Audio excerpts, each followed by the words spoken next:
Welcome back to another episode of LineageView. I'm LineageView, and today I'm going to be explaining whether I think Breath of the Wild is still worth it in 2021.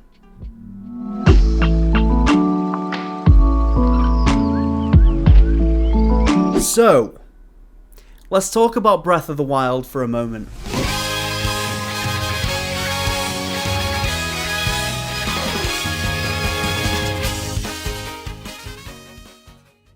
Legend of Zelda Breath of the Wild is an open-world action-adventure game set in Hyrule, where you play as the main character Link. Anything you see is climbable. The controls, functionality, and the depth of this game is so much greater than you'd expect, and I'm going to try my best to discuss that now. Right off the bat, I know it can be daunting sometimes to jump into a franchise without having played many or any of the other games in the franchise. If you're not incredibly familiar with the series, you see like 27 games and wonder if it'll make sense jumping in with this title. The answer is yes, absolutely. Whilst it's loosely placed in the timeline of the series, it's basically a standalone title, much like all the others in the series, so you'd be absolutely fine to just jump straight in with this one. Story. So I'll briefly talk about the story and what's established very early on in the game to avoid any spoilers. Much like the other games, you'll learn that Ganon has appeared and started causing havoc. Zelda and the rest of Hyrule is under threat, and it's up to Link and the 4 champion races, Daruk, Mipha, Rivali and Urbosa to stop him. They plan to do this through the 4 divine beasts, each of which belonging to one of the champions. One thing leads to another and Ganon takes over. So without spoiling any more of the story, Link is effectively put to sleep for 100 years and wakes up having completely lost his memory.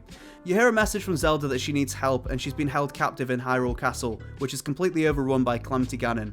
Your goal throughout the game is to reclaim the 4 ancient beasts that are under Ganon's control, reclaiming Link's memory, and once doing so, can take on reclaiming Hyrule Castle.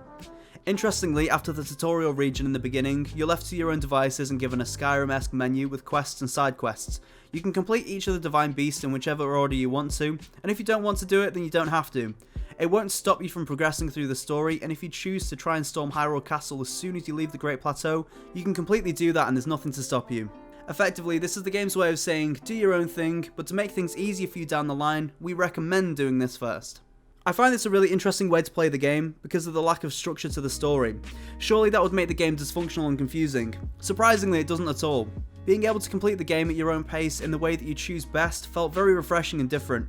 Admittedly, I did feel like I was left to my own devices a little bit too much at times and was becoming complacent of the freedom.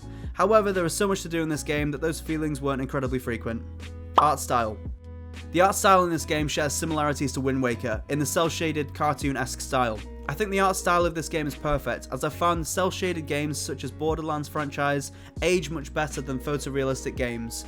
For example, comparing Wind Waker to Twilight Princess, I feel that Wind Waker, despite being older than Twilight Princess, has aged more gracefully due to the intentional graphic art style. Gameplay. Exploring in this game is insane. The game is huge and I found myself the entire time just thinking, how is this on Switch? The idea of being able to play a game of this scope and magnitude portably just blows my mind. Not only is this game massive, but it's absolutely gorgeous at the same time. Each of the regions of the map has been designed so perfectly and it really immerses you in the world. The fast travel concept is fantastic and integrated in the best way. It does so without breaking the fourth wall like in a game such as Skyrim, which is basically just teleporting. You're essentially able to only fast travel to the shrines and towers that you've discovered previously, which completely fits in the canon of the story, which is great and it's a massive incentive to explore as much as possible. Speaking of towers, these are just towers that are scattered throughout Hyrule, which unlock more of the map. Basically the same concept as Assassin's Creed. After finding these towers, one of my favourite things to do was glide from the top and just to see how far you could go. This never gets old. Another thing I absolutely never got sick of was shield riding. This is such an awesome feature in this game, and I've spent hours in total just shield riding over and over again. One of the most praised features in this game was the cooking mechanics. These are surprisingly more in depth than you might expect. Throughout your time in Hyrule, you'll naturally collect hundreds of different items, and these can be used to craft elixirs and food recipes. There seems to be an endless amount of combinations of items that you can use to create different meals, and depending on what you put in it will change the amount of hearts that it will give you, also the effects that it has. I thought it was interesting that there was no recipe log in-game. The only time that you really see recipes for the meals is the ones that you've made yourself in the inventory or from the posters on the walls in the stables. I found myself randomly making meals and reading descriptions of the ingredients before cooking to see the effects. However, there are tons of guides online which break down every meal that there is in this game too. So let's talk about the HUD system for a minute, specifically the bottom right hand corner, which shows the tracker, temperature and noise level.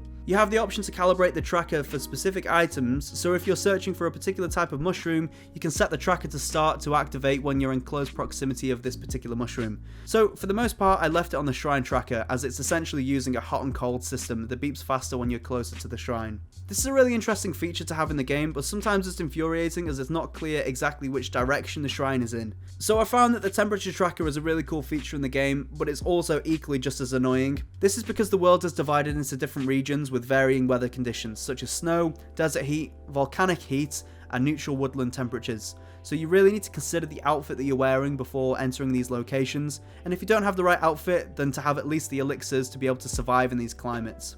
Annoyingly, I've found that the immunity outfits for these weather conditions are only available in the towns or cities that you actually need them for, so you're constantly creating elixirs and struggling to stay alive until just getting to the shop. I'm talking about Goron City specifically, which kills you much faster because you're literally on fire, and also starts you much further from the city shop.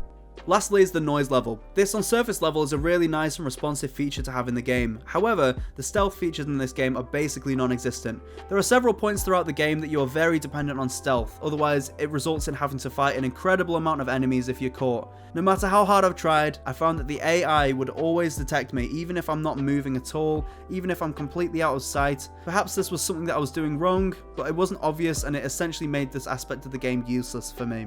The stamina and health bar system in this game is great too, specifically talking about the stamina because it doesn't mean that you can just run for longer like you can in other games.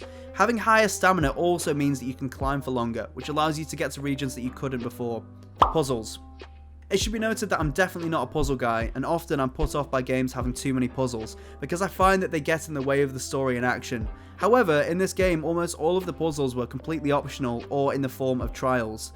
If you complete a trial, you get a spirit orb. When you collect 4 spirit orbs, you get a new heart or stamina container, so it's really worthwhile doing the trials. I found the puzzles in this game to be really manageable, and there was only 2 that I actually had to look up online, but I was able to figure out the rest myself, which was great. The puzzles in the Divine Beasts were definitely the hardest, and I spent at least an hour on each one, if not longer. Zelda games have always had incredibly cryptic puzzles, so this was a nice change. So, I'm so conflicted on the soundtrack for this game. It's very minimal compared to other Zelda soundtracks, and features a lot more electronic synthy elements than I've heard from a Zelda soundtrack before, such as the music when completing trials. That being said, it doesn't feel out of place in context of the game. In some areas it hits perfectly, such as the main theme,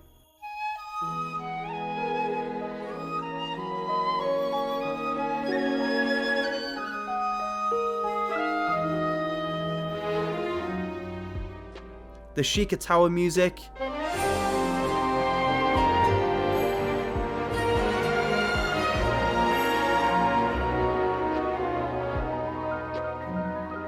or the Rito Village Day theme.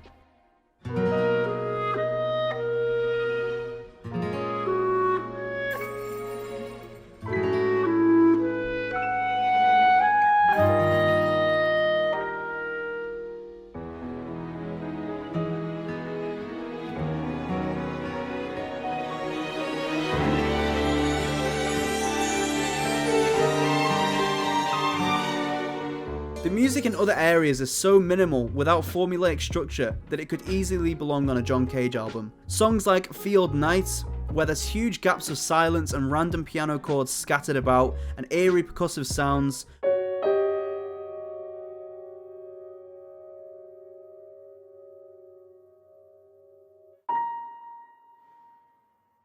The thing is, I couldn't imagine anything else instead, and that's one of the elements that really separates this game from the rest in the series. It's nice hearing the themes of the past games such as Great Fairy Fountain,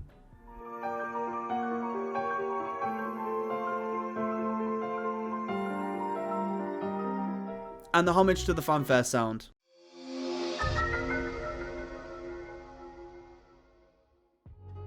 Side quests. So, I've completed the main story, but that only just scratches the surface of how much there is actually to do in this game. I've played for about 70 hours and I've barely done any of the side quests, which is a true testament as to how big this game actually is.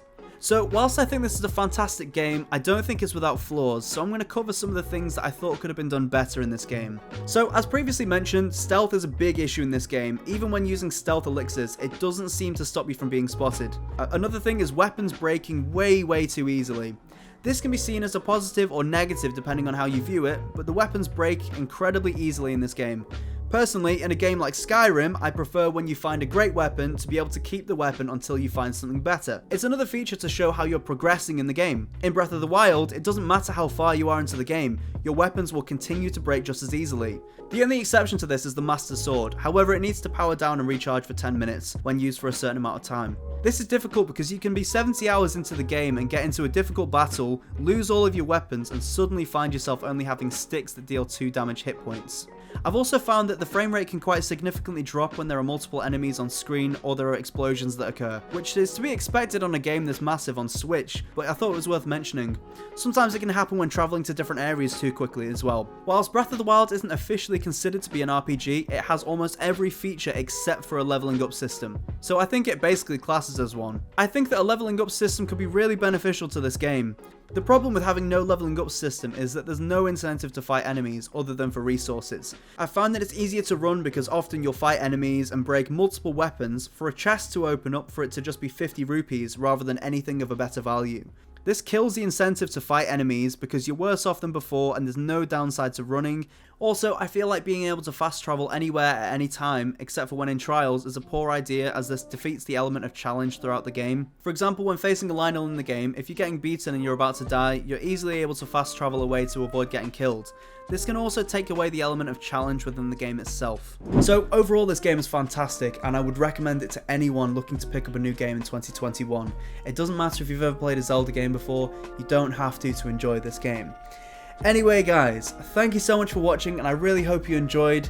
If you like the content, make sure to like and subscribe and I will see you next time. Bye dudes!